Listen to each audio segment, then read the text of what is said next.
इसलिए हम समझेंगे चेन प्रेयर असली में है क्या।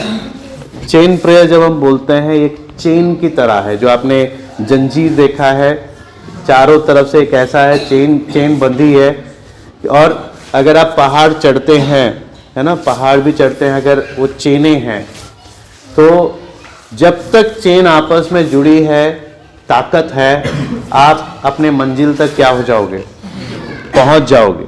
लेकिन अगर उसमें से एक चेन भी टूट गई, चेन में ज्यादा टूटने की जरूरत नहीं है, चेन में एक चेन का एक हिस्सा भी टूट गया तो सब बर्बाद हो जाएगा।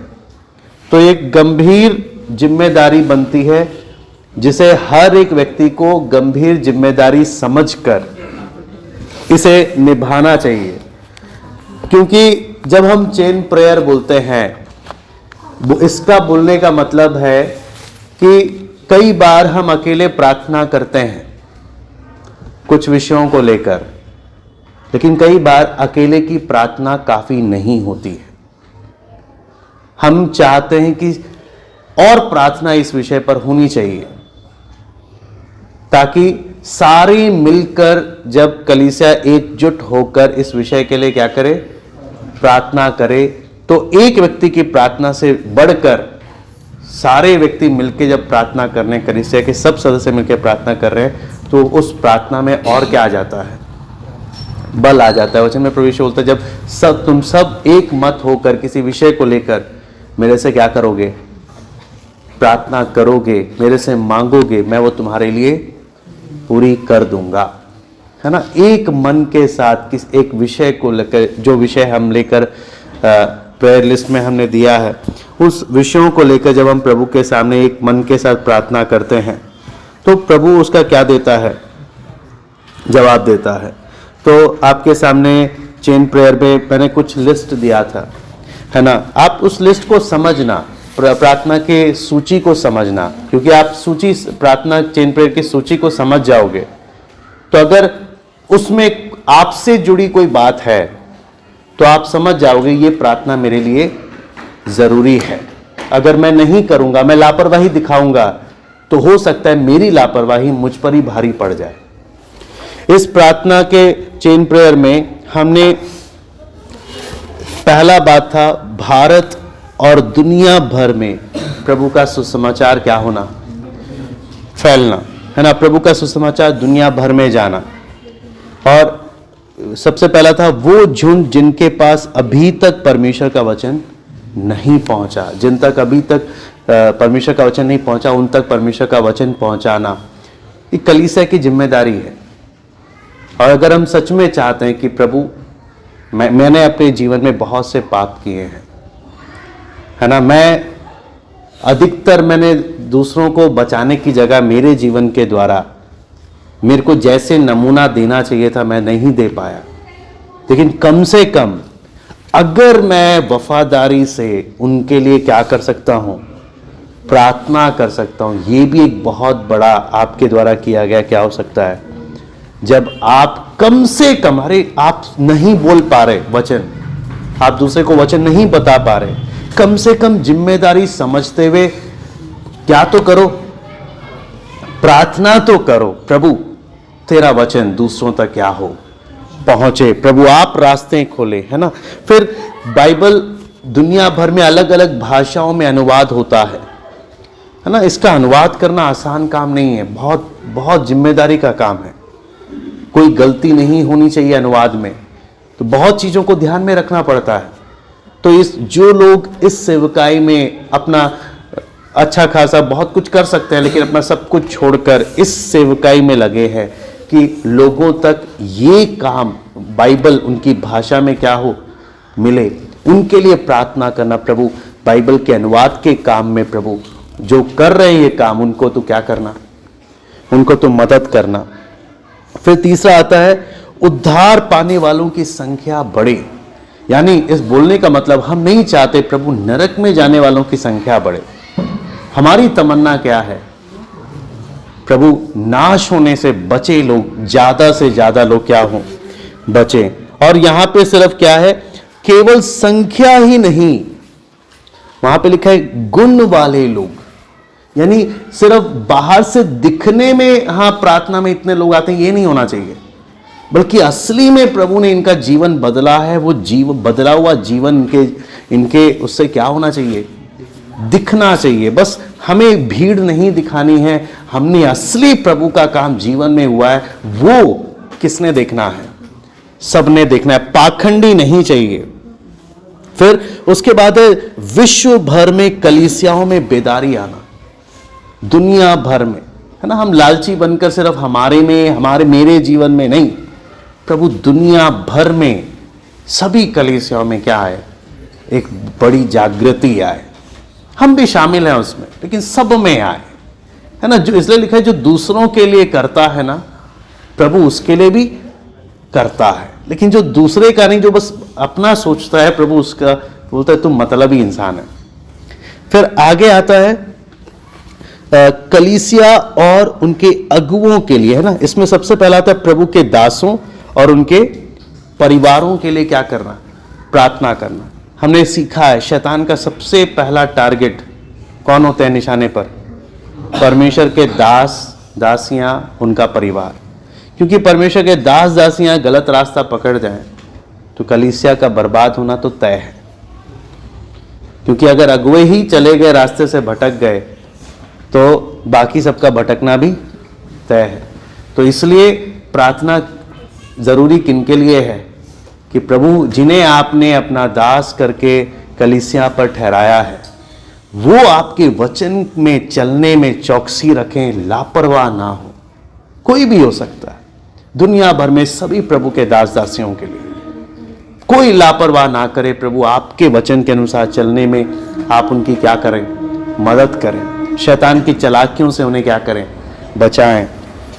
फिर आगे लिखा है मिशनरियों के लिए। मिशनरी लोग कौन है, जो अपना घर, अपना देश, अपना सब कुछ छोड़कर पराये देश में जाकर रहकर उनके बीच में क्या करते हैं, सेवा करते हैं, है ना।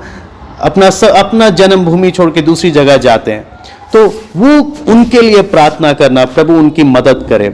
सुसमाचार प्रचारकों के लिए प्रार्थना करना कि प्रभु जो सुसमाचार प्रचार करते फिरते हैं, है ना, उनके लिए।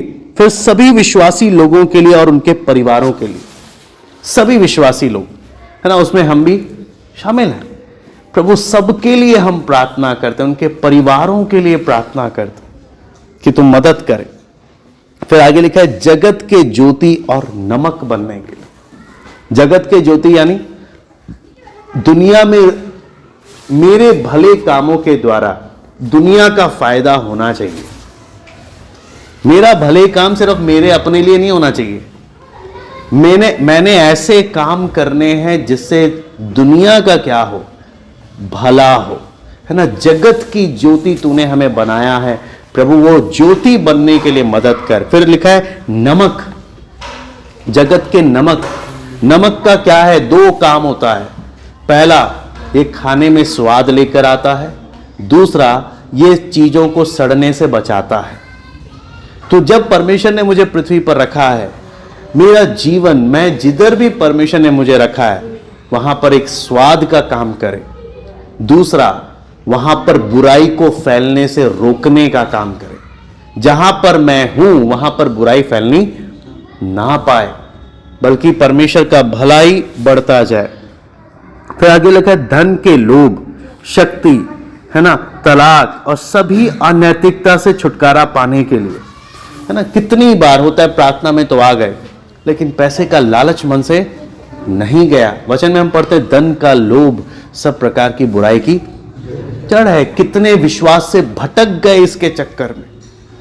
तो प्रभु कलीसिया में ऐसे लोभी ना हो, प्रभु हर एक को धन के लोभ से क्या दे, छुटकारा दे, है ना। फिर उसके बाद क्या आता है, पद का लालच आ जाता है। चलो हाँ, संसार नहीं तो हम आत्मिक बातों में पद के शौकीन बन गए, है ना। अभी हमारे संगति के बीच में मैं कितने लोगों को सुनता हूं, है ना, हम तो हैरान ही रह जाते हैं उनकी बातें सुनकर ही। पोजीशन के लिए लड़ाई लड़ते हैं, अरे अगला मुझे अपॉइंट किया जाएगा, उसके बाद वो तो दूसरा बोलता नहीं मैं अगला अपॉइंट होऊंगा। पद पद के लिए लड़ रहे हैं, आत्मिकता से कोई लेना देना नहीं। तो वो कैसे बर्बाद कर देता है जीवन, उसके लिए प्रार्थना का विषय है ना। फिर परिवार में आपसी झगड़ों के कारण कितनों का तलाक हो जाता है। प्रभु परिवार में क्या ना हो, ऐसा शैतान खेल ना खेले जिससे परिवार तबाह हो जाए, है ना। और हर प्रकार की बुराई से क्या हो, छुटकारा मिले। फिर तीसरी बात आती है सभी बाइबल कॉलेज और प्रशिक्षण केंद्रों के लिए, यानी जहां पे भी बाइबल की शिक्षा दी जा रही है, प्रभु वचन के अनुसार की शिक्षा दी जाए, प्रभु के आत्मा की अगुवाई से हर एक काम हो, और परमेश्वर के असली दास तैयार होकर आए। आज बहुत कमी है ऐसे लोगों की जो सही में वचन, परमेश्वर का वचन सही रीति से सीख कर आए हैं। अधिकतर बिना सीखे ही खुद से खड़े होकर क्या कर रहे हैं, प्रचार कर रहे हैं। तो बाइबल कॉलेज ट्रेनिंग सेंटरों की बहुत जरूरत है, और सही तरीके से काम हो इसकी बहुत जरूरत है। फिर अगला है बहनों के बीच की सेवकाई, है ना। बहनों के बीच की अलग एक सेवा है। जैसे आपने देखा, हमने इसकी घटना भी देखा, जब यीशु मसीह मरे में से जी उठा तो सबसे पहला यीशु मसीह जी उठा खबर कौन लेकर गया, बहनें ही गई थी, है ना। तो बहनों के बीच की सेवकाई की प्रभु उनको भी सेवा में, परमेश्वर के कार्य में क्या करे, इस्तेमाल करे। वचन में आप देखेंगे परमेश्वर की कलीसिया में भाई ऊंचा बहन नीची ऐसा सिस्टम नहीं है। परमेश्वर कलीसिया में दोनों बराबर हैं, है ना। तो इसलिए वचन के अनुसार बहनों की सेवकाई भी आत्मिक रूप से बढ़े। हमेशा आप देखते हैं बहनें ज्यादा होती हैं, कहीं पे भी किसी भी कलीसिया किधर भी हम देखते हैं, लेकिन आत्मिक रूप से और वचन और हर बात में आगे बढ़े, उसके लिए प्रार्थना।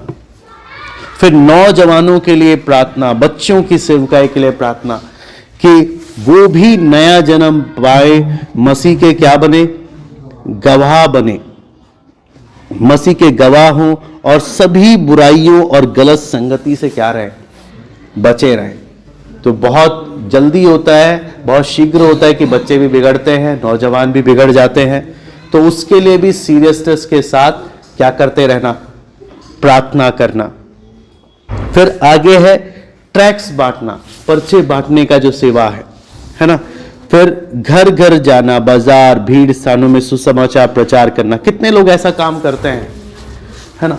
तो इस सेवकाई को भी ध्यान में रखते हैं। प्रभु पर्चे जब हम लोगों को देते हैं, प्रभु लोगों से आपने क्या करना है, बात करना। कितने लोग प्रचार करते हैं, सब बहुत अलग अलग तरीकों से जब सेवा हो रहा है इसका, तो इसके लिए विशेष रूप से प्रार्थना करना।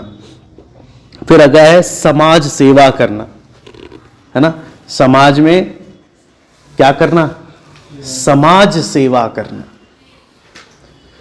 और समाज सेवा ऐसा नहीं कि मैंने कुछ करने जा रहा हूं तो मैंने पहले क्या किया, हाथ में कस्सी रखी और साथ में एक फोटो ले ली, देखो मैं क्या कर रहा हूं, समाज सेवा कर रहा हूं। नहीं, आप वास्तव में कर रहे हैं, समाज देख रहा है ना, और क्या चाहिए।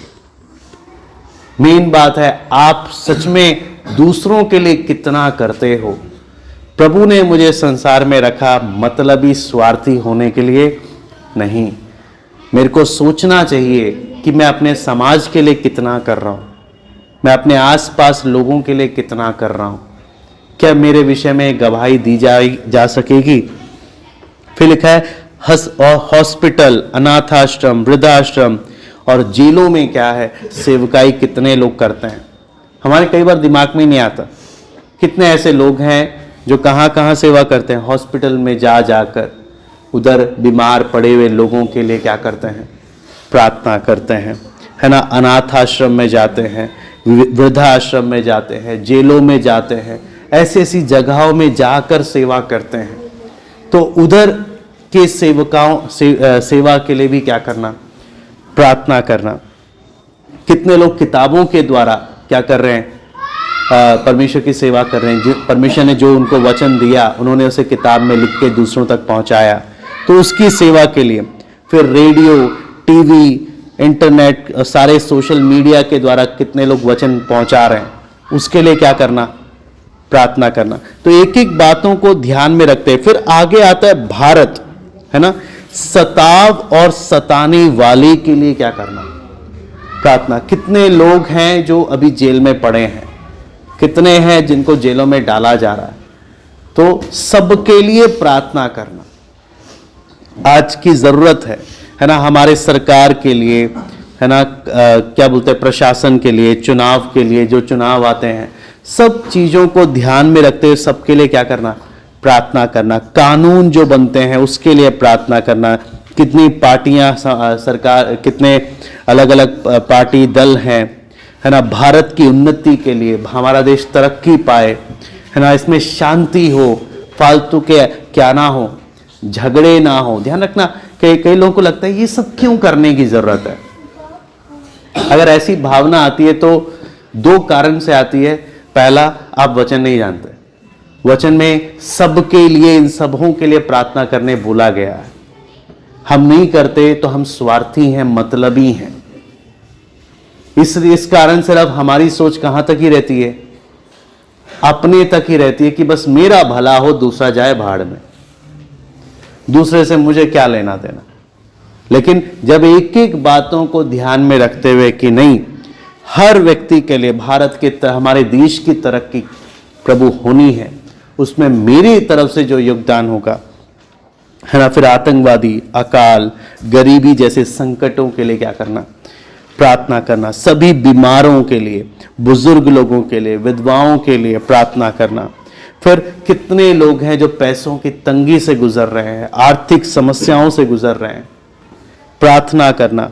नौजवानों की क्या बोलते हैं, शादी की बातें आती हैं, है ना, सही समय पर उन्हें सही साथी मिले, उसके लिए क्या करना, प्रार्थना करना, है ना। फिर ये तो हो गया, सिर्फ इतना ही नहीं, उनकी नौकरी, है ना, कितने लोग नौकरी से परेशान हैं, उनको सही नौकरी मिले। कितने हैं जिनको संतान नहीं है, उनको क्या हो, संतान हो, निराशा में है।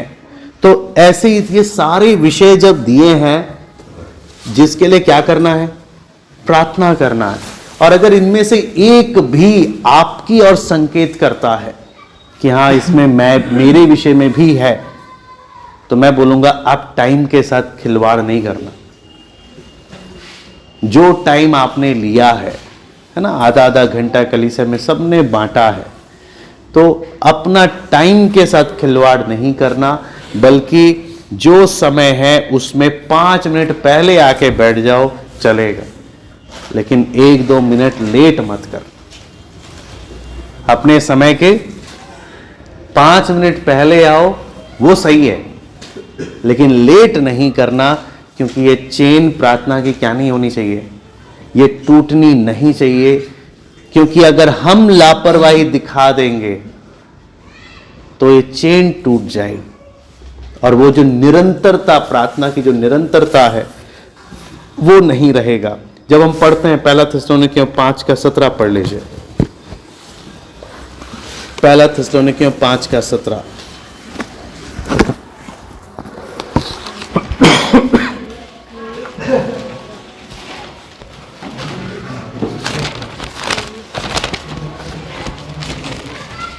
यहां पे लिखा है, निरंतर प्रार्थना में लगे रहो, है ना, निरंतर प्रार्थना में लगे रहो, ब्रेक नहीं होना चाहिए। प्रार्थना में क्या नहीं होना चाहिए, ब्रेक नहीं होना चाहिए, निरंतर लगे रहो। और अगर निरंतर लगना है तो उसको हम बोलते हैं चेन प्रेयर, कि प्रार्थना निरंतर। अब मैं अकेला 24 घंटे नहीं कर पाऊंगा, बहुत सारे कामकाज हैं, आप भी नहीं कर पाओगे, लेकिन सब अपना अपना समय निकाल कर, हाँ इतना टाइम मैं कर लूंगा, इतना टाइम ये भाई कर लेगा, इतना टाइम ये कर लेंगे, है ना, 2 जन 3 जन, इतना इतना टाइम में ये सब मिलके क्या करेंगे। तो वो टाइम में पूरी कलीसिया 24 घंटे आपस में बांट के लगातार क्या कर रही है, प्रार्थना कर। समझ में आया? तो वचन जब हमें बोलता है कि निरंतर क्या करो, निरंतर प्रार्थना करो। अभी हमने शुरुआत आधे घंटे से की है, क्योंकि कई हैं जो इससे ज्यादा नहीं कर सकते, कितनों के लिए बोल तो देंगे 1 घंटा, आधा घंटा सोएंगे, आधा घंटा गाने में निकालेंगे, उसके 5 मिनट प्रार्थना करेंगे, है ना। तो ऐसा नहीं होना चाहिए। आधा घंटा है तो ये आधा घंटा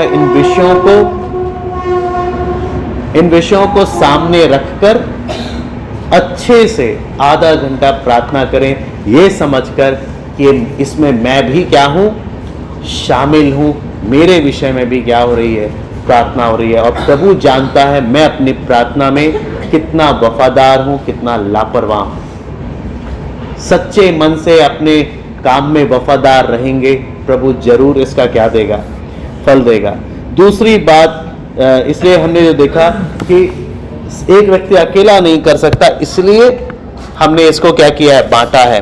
तीसरा आता है, कलीसिया जब आपस में ये अपनी जिम्मेदारी बांट लेती है, एक व्यक्ति अकेला नहीं कर रहा, सब मिलकर जब कर रहे हैं, तो ये कलीसिया में एकता लेकर आती है। क्या लेकर आता है, एकता, कि हां ये भाई भी कर रहे हैं, मैं भी कर रहा हूं, सब मिलकर क्या कर रहे हैं, प्रार्थना कर रहे हैं। ये कलीसिया को और एकता में लाने का काम करते हैं, जिसके लिए आप पढ़ लो प्रेरितों काम 4:32। क्योंकि कई लोग हैं जिनको चेन प्रेयर नहीं मालूम, इसका महत्व नहीं मालूम है, इसलिए मैंने इन बातों को आपके सामने रखा। विश्वास करने वालों की मंडली एक चित्त और एक मन की थी, है ना। यहां पे क्या लिखा है 4:32 में, विश्वास करने वालों की मंडली एक चित्त और एक मन की थी, यहां तक कि कोई भी अपनी संपत्ति अपनी नहीं कहता था, परंतु सब कुछ साझे का था। यानी सबका मन कैसा है, एक। जब एक मन के है ना, और एक मन के साथ जब प्रार्थना करते हैं, तो प्रार्थना में बल आ जाता है। नहीं तो प्रार्थना कर रहे हैं लेकिन आपस में मन मुटाव है, कोई इससे बात नहीं करता, कोई इसको देखना पसंद नहीं करता, हाँ ऐसे से होता है, कलीसिया बटी हुई है तो काम जैसे होना चाहिए नहीं होगा। लेकिन अगर एक मन, सबसे बड़ी बात है, प्रभावशाली कलीसिया वही कलीसिया है, एक चित्त और एक मन। प्रभु की इच्छा हमेशा यही रही है कि जहे पिता, जैसे तू और मैं एक हैं, ऐसे ये भी कैसे हो, एक हो। और इसमें हर एक ने समझना है, मैं कलीसिया में एकता बनाए रखने में अपनी क्या जिम्मेदारी निभा रहा हूं। मैं कहीं फूट डालने का काम कर रहा हूं या मैं एकता बनाने का क्या कर रहा हूं, काम कर रहा हूं। क्योंकि यीशु ने अपनी जान क्यों दी, ताकि पिता और हम एक हो जाएं। और मैं अगर प्रभु की संतान हूं, मैं जोड़ने का काम करूंगा, मैं तोड़ने का काम नहीं करूंगा। तो मुझे जोड़ना है, और चेन प्रेयर एक सबसे बड़ा एक रोल अदा करता है, जहां हर कोई अपना अपना समय लेकर जाग कर क्या करता है, प्रार्थना करता है, ये समझते हुए कि मैं अकेला नहीं कर रहा हूं, मेरे से पहले ने एक ने किया है, मेरे बाद भी एक करेगा, और इसे अपनी जिम्मेदारी समझते हुए इसे करना है। समझ में आया। फिर चौथी बात आती है कि कई ऐसे कार्य हैं, कई ऐसे विषय हैं, है ना, जिसके लिए सिर्फ एक व्यक्ति की प्रार्थना काफी नहीं है। अब कितनी बार शैतान बहुत से रुकावटें लेकर आता है, तो बहुत बड़े दर्शन को प्राप्त करने के लिए और बहुत बड़ी उपलब्धि को प्राप्त करने के लिए सबका एकजुट होकर उसमें लगातार प्रार्थना करना अत्यंत आवश्यक है। एकजुट होकर लगातार क्या करना, प्रार्थना करना अत्यंत आवश्यक है, तभी बहुत बड़ा उपलब्धि पा सकते हैं। तो इसलिए यहां पर इसलिए बहुत बड़ी बात है, इसलिए यशाया 62 का 6 और 7 देख लो।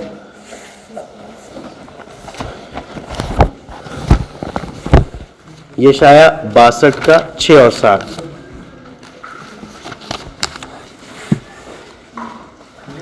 हे यरूशलेम, मैंने तेरी शहरपनाह पर पहरुए बिठाए हैं, वो दिन रात कभी चुप ना रहेंगे। हे यहोवा को स्मरण करने वालों, चुप ना रहो, जब तक वो यरूशलेम को स्थिर करके उसकी प्रशंसा पृथ्वी पर ना फैला दे, तब तक उसे भी चैन ना लेने दो। यहां पे क्या लिखा है, आप ध्यान से इसको देखें, है ना। यहां पे लिखा है, हे यरूशलेम, मैंने तेरी शहरपनाह पर क्या बिठाए हैं? पहरुए बिठाए हैं। पहरुए किसको बोलते हैं? गार्ड, है ना। गार्ड बिठाए क्यों है? हमेशा ऑन ड्यूटी रहना है ना। वो दिन रात कभी क्या नहीं रहेंगे? चुप ना रहेंगे। बोलने का मतलब चेन प्रेयर क्या है? दिन रात क्या चल रही है? प्रभु के सामने विषयों को रखकर लगातार प्रार्थना चल रही है ना। वचन में प्रभु क्या बोलते हैं? वो कभी चुप नहीं रहेंगे। हे यहोवा को स्मरण करने वालों, क्या ना रहो? चुप ना रहो। क्यों चुप ना रहो? जब तक वो यरूशलेम को क्या ना करे? स्थिर कर यानी जिन विषयों को हमने प्रभु के सामने रखा है, जब तक उसका जवाब ना मिल जाए, तब तक क्या करते रहो, है ना। प्रभु को ब्रेक नहीं देना। प्रभु वचन में लिखा है ना, उसको चैन ना लेने दो। निरंतर तुम्हारी दोहाई, तुम्हारी प्रार्थना उसके सामने आती रहे। तो एक बहुत बड़ी जिम्मेदारी होती है कि जब तक मुझे जवाब नहीं मिलता, सारे मिलकर एक एक विषय को लेकर, है ना। बहुत सारे विषय हैं। जब हम बोलते हैं परिवार के लिए, कलीसिया के लिए, विश्वासियों के लिए, सब अपने अपने जीवन में झांक के देख सकते हैं। मेरे जीवन में ये परेशानी है, ये समस्या है, प्रभु इससे क्या पाना है? ये परीक्षा है, इससे छुटकारा पाना है, इस पे जय पाना है। आप एक एक विषयों को जब याद करते हुए, सोचते हुए, पढ़ते हुए जब आप प्रार्थना करोगे, आधा घंटा कोई बड़ी बात नहीं है, आप आराम से कर सकते हैं। लेकिन ये ध्यान रखें, ये आधा घंटा सोते हुए नहीं निकालना है। ये आधे घंटे में बिल्कुल भी क्या नहीं आने देना है? आलस, लापरवाही नहीं आने देना, है ना। बल्कि इसमें इसकी चेन ना टूटे, हर व्यक्ति ने इस बात की जिम्मेदारी समझनी है। और जब हर व्यक्ति अपनी जिम्मेदारी समझेगा, तो वो मेन आप ये समझना, मुझे देख कौन रहा है? मुझे परमेश्वर देख रहा है। और इस चेन प्रेयर की सूची में मेरी भी बातें जुड़ी हुई हैं। मैं लापरवाही दिखाऊंगा, हो सकता है प्रभु दूसरों का भला कर दे जो ये काम वफादारी से कर रहे हैं, लेकिन फिर प्रभु मेरी नहीं सुनेगा, क्योंकि मैं अपनी जिम्मेदारी भी नहीं निभा रहा हूं और हो मेरे कारण ये चेन भी क्या हो रहा है? टूट रहा है। तो प्रभु ये बात देख रहा है। जब पूरी कलीसिया जाग रही है, वफादार है, मुझे इसमें क्या नहीं करना? लापरवाही नहीं दिखाना। लेट होने की जगह 5 मिनट पहले आप अपने इस कार्य को करें, वो आपके लिए बहुत अच्छा रहेगा। तो इसमें जो बातें हम देख रहे हैं, तो इसमें क्या क्या बातें हम देख रहे हैं? सबसे पहला, आप जो समय निकालते हैं, बिजी रहते हैं, लेकिन आपस में समय निकालते हुए आपने इसमें प्रार्थना करना है। फिर कुछ नियम हैं जो मैं आपके सामने बता रहा हूं। सबसे पहला है कि ये चेन टूटनी नहीं है। आप अपनी प्रार्थना का टाइम कभी ना भूलें। नंबर दूसरा, पंक्चुअलिटी, यानी 5 मिनट पहले आपने होना है। तीसरा, अगर आपके साथ कोई और भी कर रहा है, आप उसको भी देखें, कंफर्म कर लें, भाई साथ में होना, प्रार्थना करनी है। चौथा, प्रार्थना में आप सही तरीके से आकर बैठेंगे, वो अच्छा है ना। पोस्चर भी और आपकी तैयारी भी बहुत बड़ी बात होती है। और उसके बाद 5वीं बात जो आती है कि आपकी एकता, जरूरी है इसमें। और उस समय में ध्यान रखें आपका फोन इधर उधर कोई डिस्टरबेंस ना हो, कोई आपको बीच में रोकने टोकने वाला।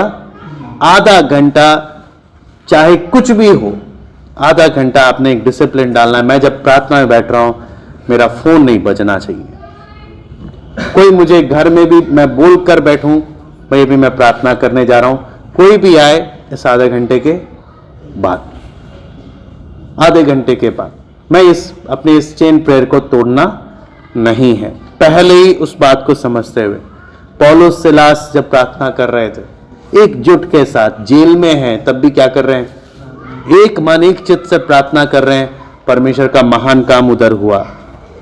तो समझना कलीसिया के लिए प्रार्थना है, बड़े दर्शन के लिए प्रार्थना है कि कलीसिया प्रभु दर्शन हमें प्रदान कर, है ना, कि आप हमारे जीवन से चाहते क्या हैं, आप अपनी कलीसिया से चाहते क्या हैं, है ना। अंत के समय बहुत सारी जरूरतें हैं, बहुत सारी आवश्यकताएं हमने पढ़ा, चाहे शारीरिक आवश्यकता है चाहे आत्मिक आवश्यकता है, हर बातें हैं जो हम सब प्रभु के सामने रखते हैं।